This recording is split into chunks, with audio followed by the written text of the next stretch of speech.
We have a lot of good options here in the store to make some Christmas decorations, so I just wanted to talk about a few options here. One of these, this is a True Cut 360, which is a really great product we've previously featured in one of our Flutterbys. But I just wanted to show you how you can use it to nest circles like this so that you can create a wreath shape. This is obviously a small circle, but you can do larger circles on up to 12.5 inches here in diameter. This is an AccuQuilter frame that also can make a circle. So this is another way that you could make the foundation for a wreath or a large Christmas ornament, I guess, with this circle. And here, if you want a fancier wreath, we have these hexagon shapes also for the AccuQuilter. And you can change the number of hexagons you have here to change the size of your wreath if you want to use a wreath for that.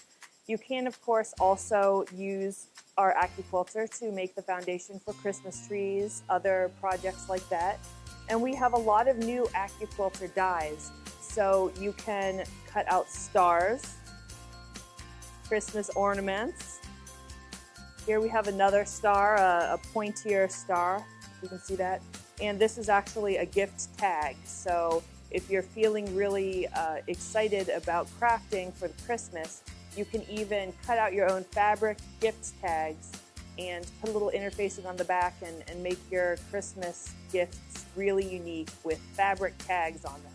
So come into Birdsong. We can always talk to you about some of these options and talk you through how to do some crafts. Sit and Sew on Tuesday is a great time to come in. We have a lot of experienced quilters who can also talk you through crafting, doing applique with some of these shapes, and creating your own personalized gifts and decorations for the holiday season.